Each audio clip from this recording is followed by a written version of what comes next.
সংঘর্ষ বিরতি ঘোষণা ভারত পাকিস্তান। এবার কি বিএসএফ জওয়ান ঘরে ফিরবে?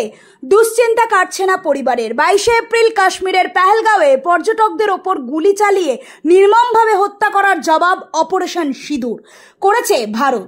পাকিস্তান পাল্টা হামলা চালিয়েছে ভারতের ওপর। দুই দেশের সংঘর্ষের আবহে বিএসএফ জওয়ান পূর্ণম কুমার সাউয়ের মুক্তি নিয়ে অনিশ্চয়তা তৈরি হয়।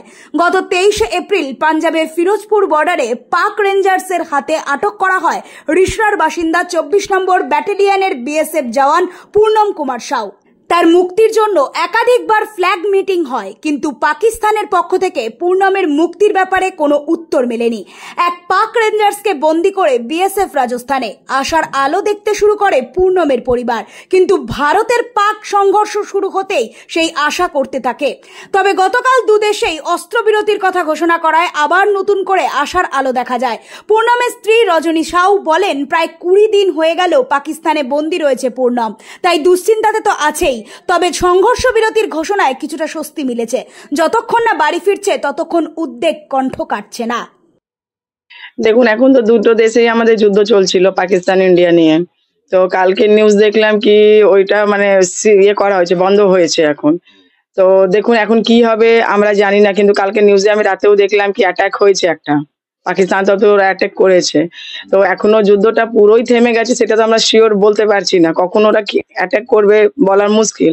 তো এই সপ্তাহ মধ্যে ফেসে আছে আমার হাজবেন্ড, ঠিক আছে। তো ওনাকে ছাড়ানোর জন্য এনারা কি ব্যবস্থা করছেন সরকার দিয়ে, আমি এটাই নিবেদন করছি কি কতদিন এইভাবে আর চলবে। আজকে 20 দিন হতে চললো, আপনারা যুদ্ধ করছেন, সবই কিছু করছেন, ঠিক আছে। যেই মানুষটা ফেসে আছে ওকেও তো বার করার কোনো করবেন আপনারা, সেটাই আমি এখন কিছু বলতে পারছি না। তারপরে আমরা যত নেতা আর সবাই এসেছিল, আমি সবার কাছে একটাই রিকোয়েস্ট করলাম কি একটু আমাদের সিএম ম্যাডাম আছেন মমতা দিদি, ওনার কাছে আমি 10 মিনিটের জন্য মিটিং করতে চাই।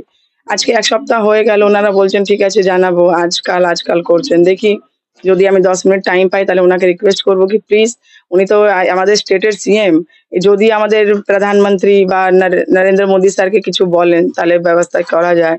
আমি চাইছি তাড়াতাড়ি এই সব নিয়ে মানে ঝামেলাটা শেষ হোক। আর ভাল লাগছে না আমার শরীর, এই অবস্থায় আমি আর টেনশন স্ট্রেস নিতে পারছি না। ডক্টর আমাকে স্ট্রিক্টলি বলেছে রেস্ট করতে, এই সময় আমি কি রেস্ট করব? আজকে 20 দিন হতে চললো। হ্যাঁ, আমরা কিছুই খবর পাচ্ছি না, কিরকম আছেন না আছেন কিছুই খবর পাচ্ছি না আমরা। আমি এটাই নিউজে শুনেছি কি সিজ ফায়ারটা আটকে গেল, যুদ্ধ বন্ধ হয়ে গেল। আজকে 20-22 দিন হয়ে গেল, এখন পর্যন্ত ছেলে আমার রিটার্ন আসে, ইন্ডিয়া আসেনি। আমি বারবার বলবো কল্যাণ মুখার্জি, কল্যাণ ব্যানার্জি তাকে এমপি আমাদের হুগলি ডিস্ট্রিক্টে, তার সম্মান দিয়ে বলবো কি একটু এদের চেষ্টা করুন।